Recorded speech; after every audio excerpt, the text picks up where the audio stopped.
चलिए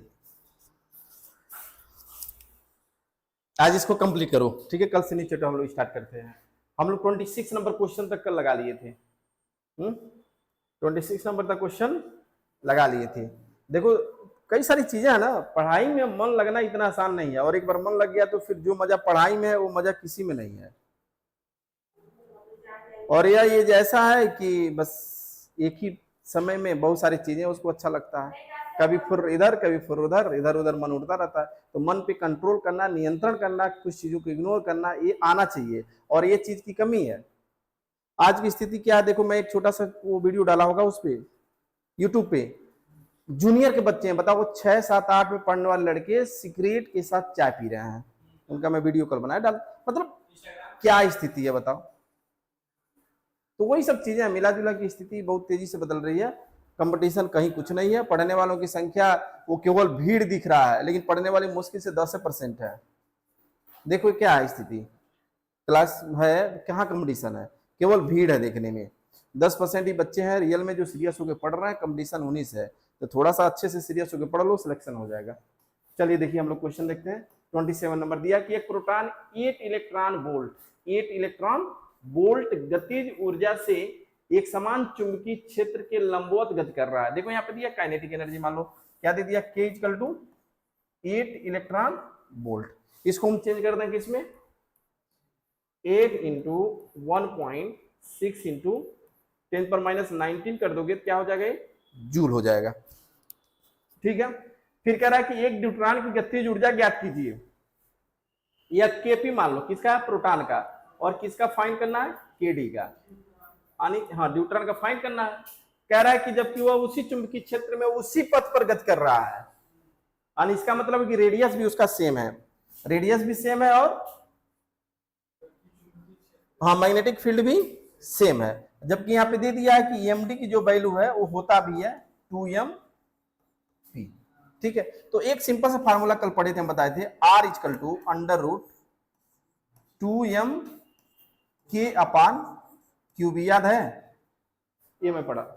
जबकि दोनों का रेडियस क्या है, आपस में बराबर होगा, Rp = RD, क्योंकि दोनों क्या एक ही पथ पे चल रहा है।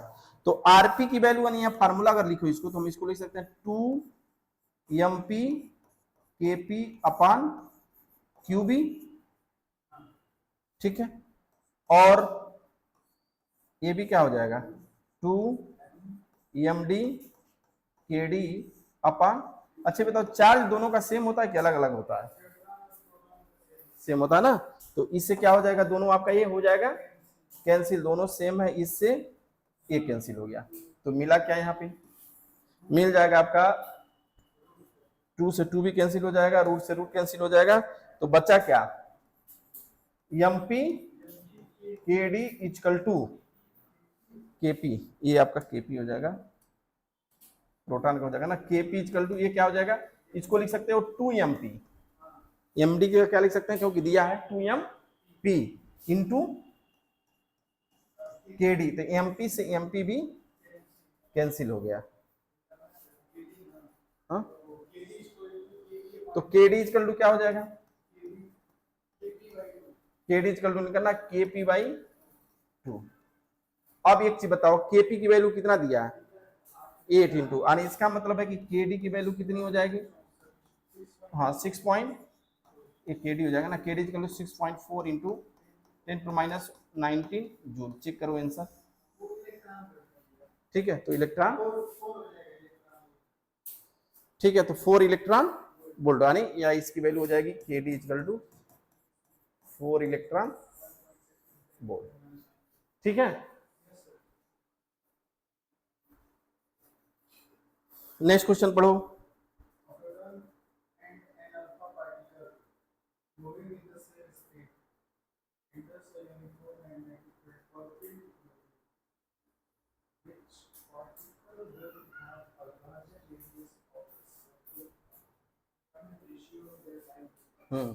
टाइम पीरियड का रेशियो निकालना है।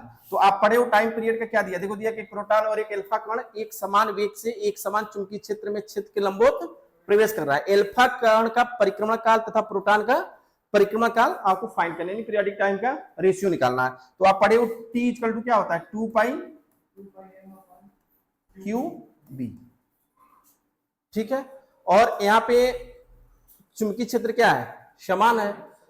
प्रोटॉन कण और एल्फा कण, यानी इसका मतलब है कि 2 पाई कांस्टेंट हो गया। इसको क्या लिख सकते हो, बी समान है, कट जाएगा। तो इसको अगर आप लिखो TP upon T alpha equal to, यहाँ पे क्या लिखोगे MP upon QP, MP upon QP into, अब यहाँ पे जब एम एल्फा क्यू एल्फा ऊपर चला जाएगा, क्या हो जाएगा Q alpha upon M alpha, ठीक है। अब इससे रेशियो आपकी वैल्यू निकल जाएगी, TP upon T alpha equal to MP, MP को यहीं रहने देते हैं, क्यूपी पर मतलब क्या होता है ई होता है, क्यू एल्फा मतलब क्या हो गया 2e, और एम एल्फा की वैल्यू क्या होती है 4m की 2m,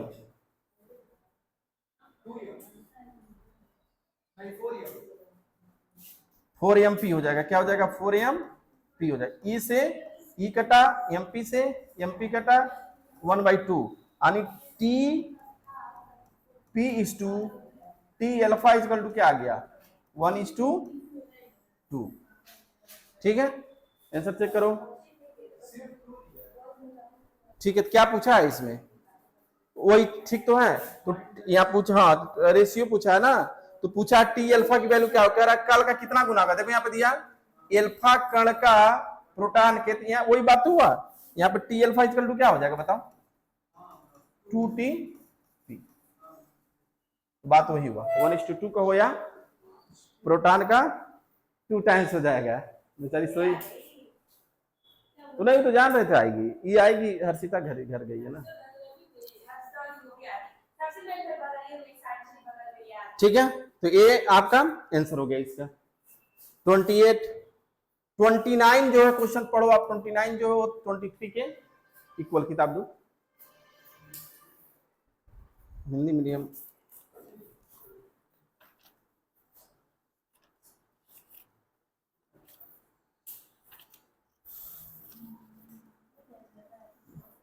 देखिए 29 क्या दिया, एक electron 10⁻² weber per metre square के चुंबकीय क्षेत्र में प्रवेश करता है। बी की वैल्यू दिया है 10⁻7 मीटर पर सेकेंड वी दिया है। तो पूछ रहा है कि, और त्रिज्या दे दिया है Q by M, E by M मतलब क्यू बाई एम, पढ़े हो सेम, इसके पहले जो 23 नंबर क्वेश्चन बताए थे वैसे ही सेम है। क्यू बाई एम की वैल्यू क्या हो जाएगा बताओ, हाँ स्पेसिफिक चार्ज होता है, तो इसका फार्मूला क्यू बाई एम निकालना, कैसे निकालोगे बताओ, अरे बताए तो थे क्यू बी भी equal to M B square upon R, तो बी से बी कैंसिल, तो यहाँ क्या बच गया Q by M, Q by, यहाँ इसको यहाँ ला दो, और ये कहाँ आ जाएगा, अरे क्यू बाई एम हो जाएगा, और यहाँ क्या हो जाएगा बताओ,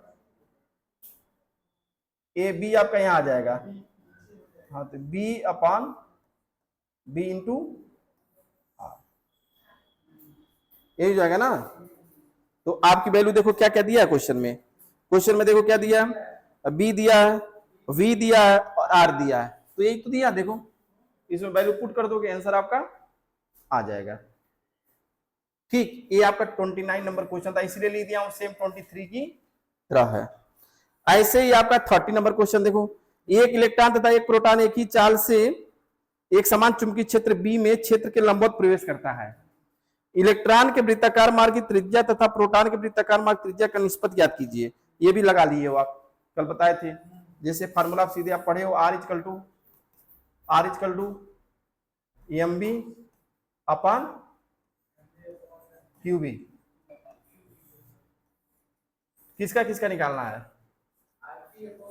are alpha, RP upon R alpha है ना, प्रोटॉन है, इलेक्ट्रॉन और प्रोटॉन है, ठीक है कोई दिक्कत नहीं है। तो इसमें आप कर दो आर ई और आरपी, आर ई और आरपी की वैल्यू निकालना है।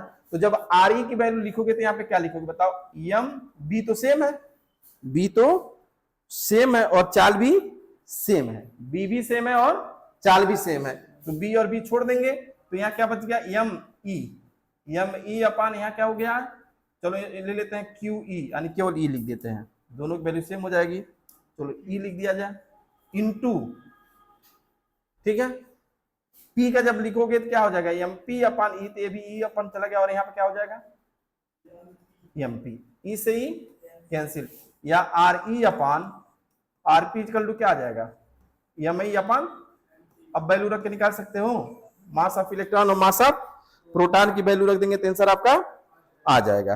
ठीक है, 1813 जो भी दिया, ठीक है, कर लोगे ना, वैल्यू दिया उसका। ठीक है, या इसको डायरेक्ट अगर सब कांस्टेंट है तो ये भी आप जानते हो आर प्रोपोर्शनल टू एम, ऐसे भी लिख सकते हो R1 upon R2 equal to M1 upon M2 से भी लगा सकते हो, है कि नहीं। जब सब कांस्टेंट है तो R प्रोपोर्शनल टू M हो गया, तो ये आपका इलेक्ट्रॉन हो गया, ये प्रोटॉन हो गया, और ये मास ऑफ इलेक्ट्रॉन और मास ऑफ ये हो जाएगा। ठीक है, नेक्स्ट ये क्वेश्चन नंबर कौन था 30 नंबर क्वेश्चन। ठीक है, 31 नंबर क्वेश्चन देखिए। नेक्स्ट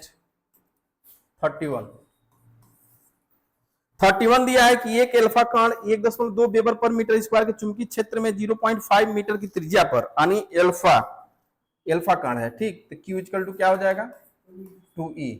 ठीक है, B की वैल्यू कितना दे दिया है, B की वैल्यू दे दिया है 1.2 वेबर पर मीटर स्क्वायर, क्या दिया 1.2 वेबर पर मीटर स्क्वायर, 1.7 दिया है। चलो ठीक है, अभी लास्ट में देखा जाता है, हो सकता है आंसर जब इससे नहीं आएगा तो होगा वैल्यू, उससे नहीं आएगा तो चेंज हो जाएगा। ठीक, वेबर के चुंबकीय क्षेत्र में 0.5, R इक्वल टू 0.45 मीटर की त्रिज्या में चल रहा है। कह रहा है कि इस कण की चाल, आवृत्ति तथा गतिज ऊर्जा ज्ञात कीजिए। तो कह रहा है सबसे पहले V निकालना है, तो B इक्वल टू पढ़े हो ना, क्या बताओ, एक क्यू बी आर दिया है, तो R इक्वल टू आप पढ़े हो फॉर्मूला, ये तो याद ही हो गया होगा लगाते लगाते, क्यू बी हो जाएगा ना। तो V इक्वल टू निकालना हो तो क्या करोगे, M अपन सॉरी ये इसको पलट दो आप, तो क्या हो जाएगा B इक्वल टू हो जाएगा Q B R upon M।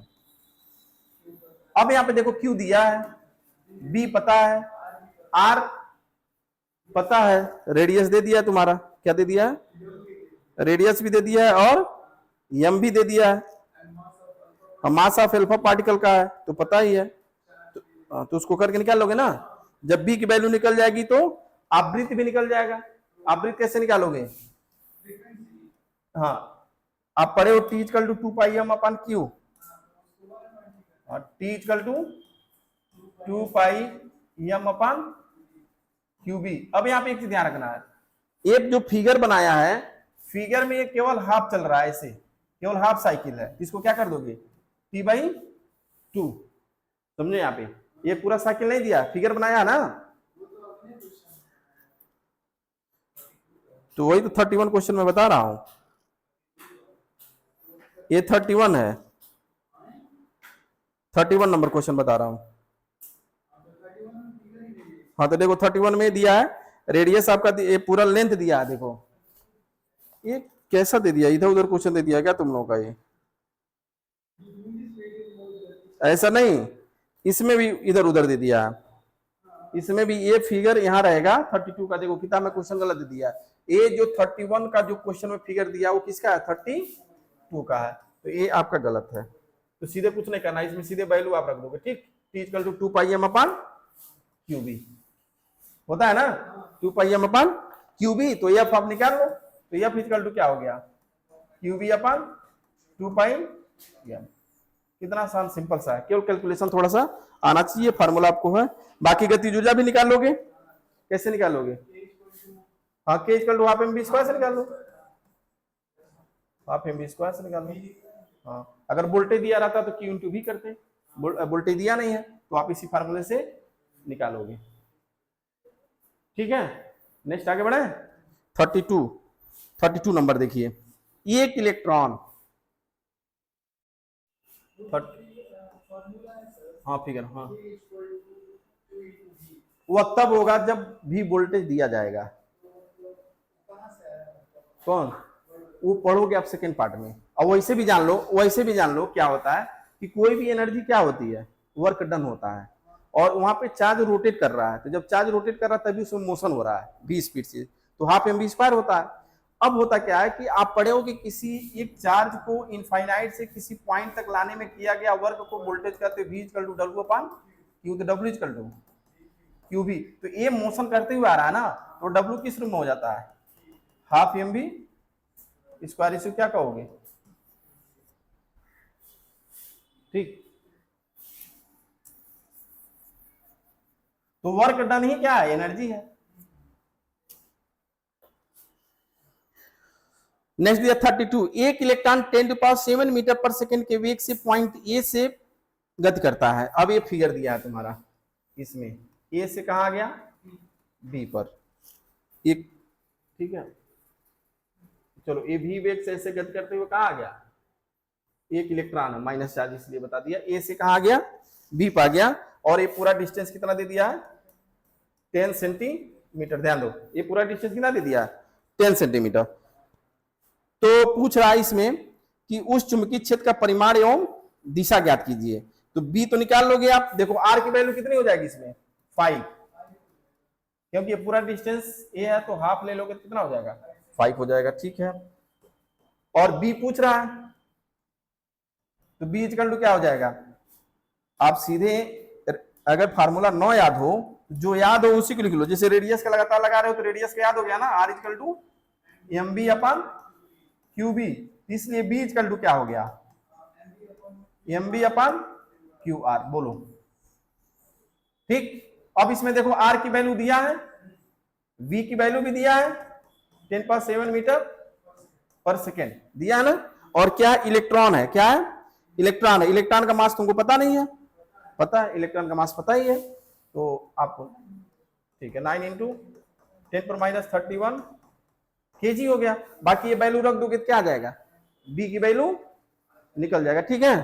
फिर सेकेंड पूछ रहा है कि ए से बी तक जाएगा, तो टाइम पूछ रहा है, तो टाइम के लिए वही मैं बता रहा था, देखो ए से बी तक आया, तो टी इक्वल टू जो पढ़े हो आप फार्मूला 2πm अपन, ये पूरा एक चक्कर लगाने का है, जबकि इसमें पूछा क्या है हाफ दिया है, क्या दिया है केवल हाफ दिया है, तो टी इक्वल टू क्या हो जाएगा T/2, या टी इक्वल टू क्या आ जाएगा πm अपन क्यू, बल इसमें आप वैल्यू रख दीजिए, आंसर आपका आ जाएगा, ध्यान रखना, ठीक। ये आपका 32 नंबर क्वेश्चन हो गया, आज इसको खत्म करते हैं। 33 नंबर क्वेश्चन देखिए, 33 दिया है कि उस चुंबकीय क्षेत्र की गणना कीजिए जिसमें साइक्लोट्रॉन की डीज को रखने पर प्रोटॉन को त्वरित किया जा सके।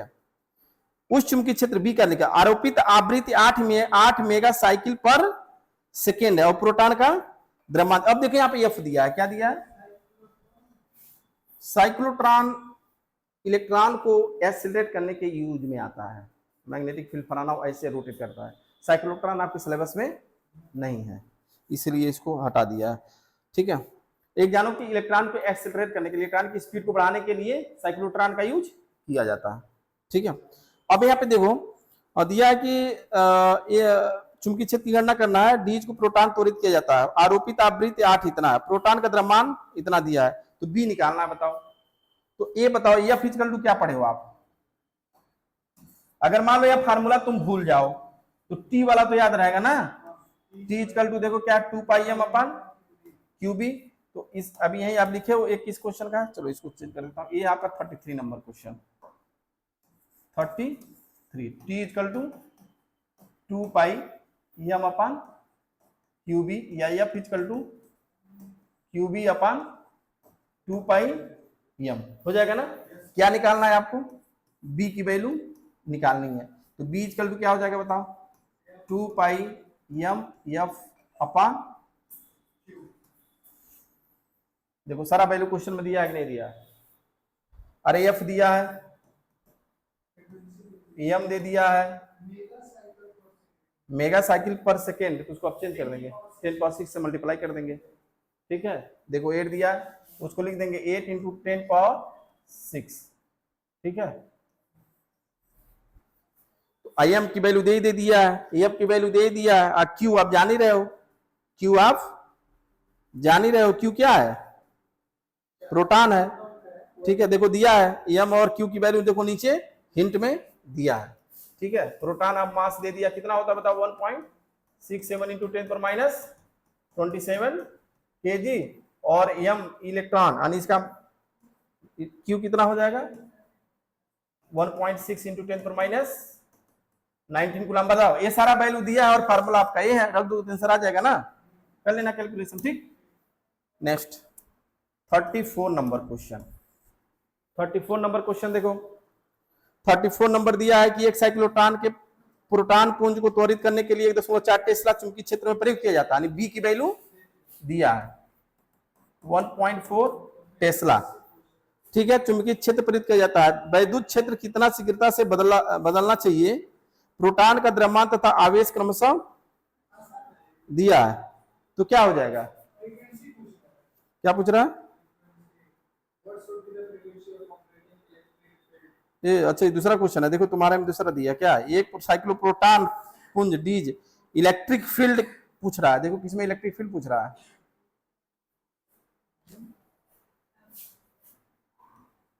F E equal to F M, ये फार्मूला है, Q into E equal to Q B V, तो ई इक्वल टू क्या आ गया बी इंटू वी।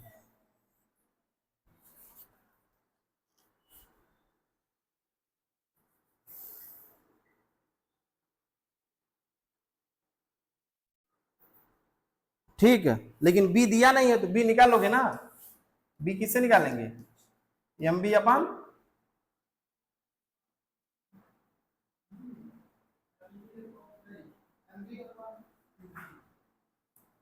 वो आर की वैल्यू है, चलो ठीक है, यानी आर ही तुमको याद है तो आर लिख लो यहाँ पे, R equal to M B upon Q B. ठीक है, तो बी इजकल टू क्या हो जाएगा Q B R upon M, इससे क्या निकालेंगे वी की, और वही वैल्यू इसमें रख दोगे तो ई की वैल्यू निकल जाएगा। देखो कहाँ पे, ए वी तो निकालना है, बी की वैल्यू तो क्या दिया है, बी ऑलरेडी यहाँ दिया हुआ। ठीक, यानी कह रहा है कि जब इलेक्ट्रॉन रोटेट कर रहा है तो वहां पे इलेक्ट्रिक फील्ड और मैग्नेटिक फील्ड दोनों हो रहा है, तो उससे तुम्हारा ये वैल्यू आ गई। अब इसमें देखो बी दिया है लेकिन वी नहीं दिया है, नहीं क्वेश्चन में देखो मास वगैरह सब दे दिया है, तो उससे आप बी की वैल्यू निकाल सकते हो। सब उड़ता जा रहा है, दोबारा देखना तुम लोग तब आएगा, ये को सब सोल्यूशन इसका एक एक क्वेश्चन लगा लेना तुम लोग। ये हो गया आपका 34 नंबर क्वेश्चन। 35 देखो क्या दिया, एक तो बहुत आसान है, 0.5 मीटर त्रिज्या साइक्लोट्रॉन में 0.4 टेस्ला चुंबकीय क्षेत्र में प्रोटॉन की अधिकतम गतिज ऊर्जा निकालना है, तो बताओ क्या दे दिया, बी दिया है, बी दे दिया है 1.4 टेस्ला, 0.4 है, चलो ये 0.4 टेस्ला हो गया, और आर दे दिया 0.5 के पूछ रहा है, बताओ कैसे निकालोगे, कैसे निकालोगे,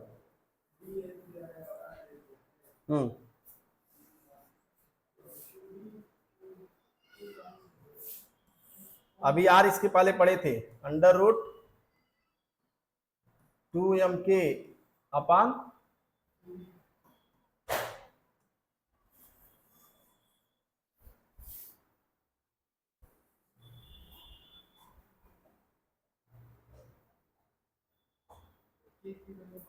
देखो यहां पढ़े हो ना,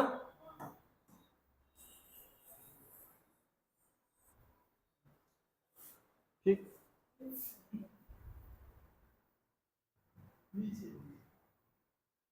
तो इससे आपकी वैल्यू निकल जाएगी, के की वैल्यू निकाल दो, के की वैल्यू, अरे तो स्क्वायर कर दो तो क्या हो जाएगा, इसको ऐसे भी लिख सकते हो K equal to Q square B square R square upon 2m।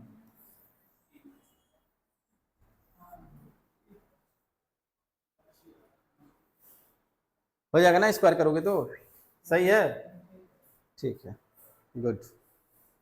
तो देखो क्या दिया है, सब दे दिया, क्यू की वैल्यू क्या रखोगे,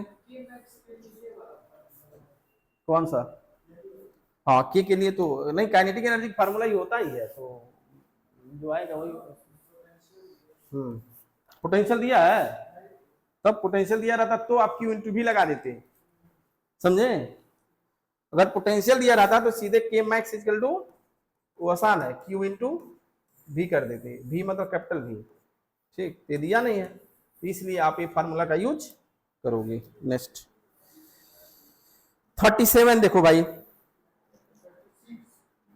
हाँ 36, 5 सेमी लंबे तार को, 5 सेमी लंबे यानी एल इक्वल टू दे दिया है 5 सेंटीमीटर,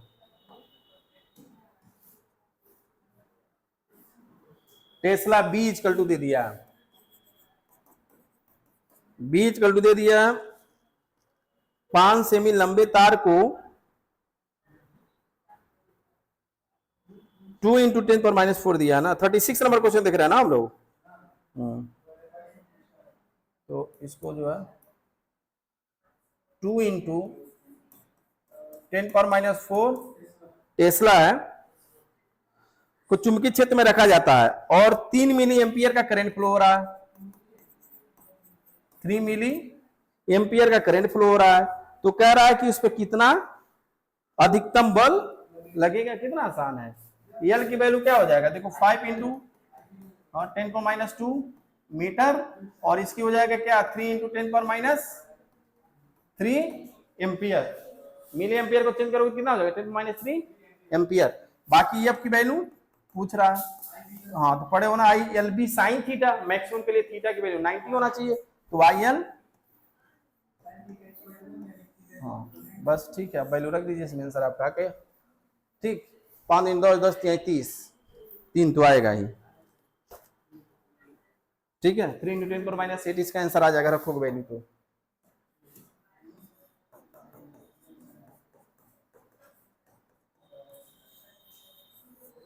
ठीक है, तो ये कौन सा क्वेश्चन था, 36 नंबर। चलो 10 नंबर पूरा कर देता हूं। हाँ क्या कर रहे हैं, 37 नंबर क्वेश्चन देखिए। हाँ ठीक, अब कल जो है इसमें आप 1-2 क्वेश्चन देख लेना, जो नहीं है वो बताएंगे, बाकी चीजें खत्म। 37 नंबर क्वेश्चन देखो दे दिया, प्रति मीटर मुक्त इलेक्ट्रॉन के प्रति लंबाई में जिसका अनुगमन वेग दे दिया, देखो यहाँ पे ये लगाना, अनुगमन वेग दिया D to velocity, VD equal to कितना दे दिया 8 इंटू 10⁻⁵ मीटर पर सेकेंड। इस तार में बी की वैल्यू दे दिया 0.10 वेबर पर मीटर स्क्वायर, ठीक, क्षेत्र के बराबर लंबवत रखा गया है, कह रहा मुक्त इलेक्ट्रॉन की संख्या दे दिया, एन की वैल्यू दे दिया कितना 8 इंटू 10⁻22, देखो ये इलेक्ट्रॉन के दे दिया, मुक्त इलेक्ट्रॉन प्रति लंबाई में दे दिया, तो कह रहा है कि प्रवाहित धारा आई की वैल्यू निकालो, और सेकेंड आपका निकालना है इलेक्ट्रॉनों का अनुगमन वेग, चुंबकीय क्षेत्र पर लगने वाला बल निकालना है, फोर्स निकालना है, और फिर चुंबकीय क्षेत्र के कारण प्रति मीटर तार पर लगने वाला बल, यानी एफ अपान एल की वैल्यू निकालना, ध्यान देना, ठीक। तो कैसे निकालोगे, अरे आई इक्वल टू पढ़े हो ना, N E A B D, ये दिया है क्या इसमें,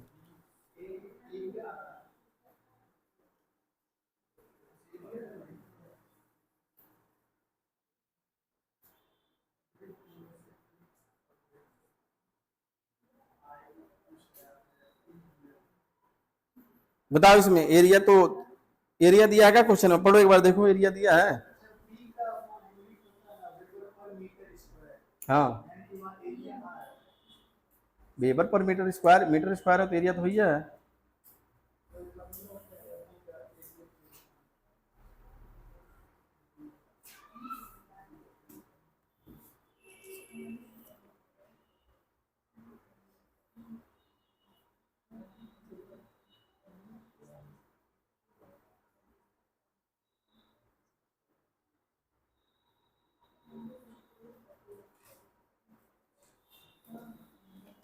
बताओ देखो यहाँ पे इसका एक तकनीकी है, इसको लिख सकते हो आप आई इक्वल टू, ध्यान देना, एन इंटू ए ई भी डी, लिख सकते हैं कि नहीं बताओ इसको, एन इंटू ए, यानी पर यूनिट एरिया में बताओ पूरा एरिया अगर ए हो और पर यूनिट लेंथ में कितना इलेक्ट्रॉन दिया, 8 इंटू 10^22, तो टोटल नंबर ऑफ इलेक्ट्रॉन क्या हो जाएगा, एन इंटू ए की वैल्यू हो जाएगा। यहाँ पे क्या लिख दो आप, ये लिख सकते हो small N equal to N into A equal to क्या लिख सकते हो, कैपिटल एन। तो यहाँ पे क्या लिख दो, एन ई भी डी, ठीक हो जाएगा ना। तो इससे क्या निकल जाएगा, आई की वैल्यू मिल गया। जब आई निकल गया तो F equal to I L B, I L B, ठीक। और बाकी एफ अपान एल निकालने के लिए क्या करो, इसी में एल से डिवाइड कर दो, लेंथ दिया है ना, नहीं दिया है तो एफ अपान एल की वैल्यू कैसे निकालोगे बताओ, फार्मूला पढ़े हो आप। I L B per unit, दो क्वेश्चन दिया देखो इसमें, एक दिया टोटल बल और दूसरा दिया पर यूनिट लेंथ का फोर्स। तो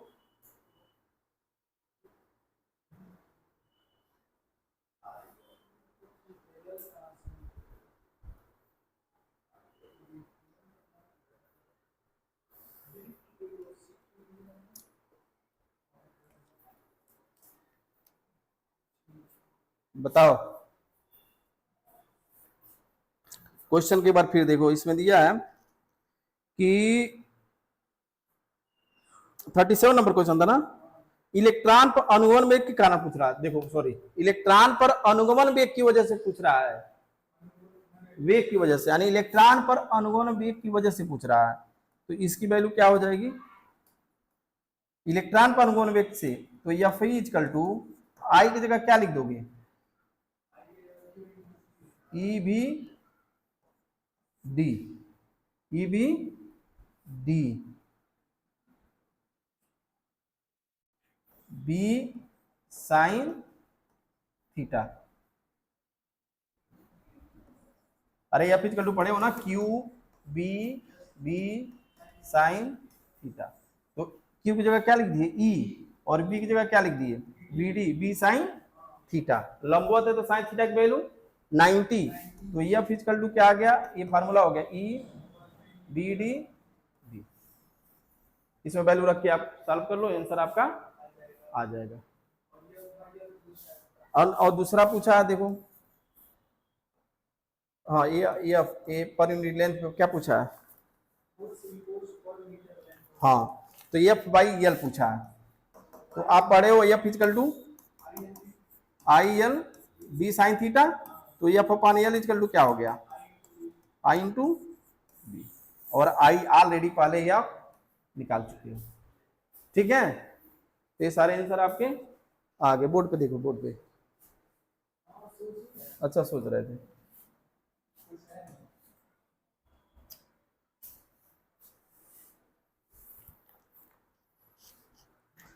थर्टी 37 नंबर हो गया, 38 बहुत आसान है। देखो सीधे बी से वैल्यू निकाल देना, चुंबकीय क्षेत्र की भुजाओं पर बल निकाल देना है। 37 हो गया, ये कौन सा था, 37 था। 38 नंबर क्वेश्चन सीधे F equal to I L B पे है, F equal to I L B पे देख लो, वो केवल ट्राइंगल दे दिया, उससे कोई मतलब नहीं है। उसका मतलब यही हुआ, एक ट्राइंगल दे दिया, समबाहु त्रिभुज दे दिया, एक सेंटर हो गया, फोर्स सब क्या है, ये है। सब में करंट कितना, ए एफ हो गया, ठीक है, करंट इसमें फ्लो हो रहा है। एफ इक्वल टू क्या हो जाएगा, I L B sine theta, यानी आई एल बी हो गया, 38 हो गया।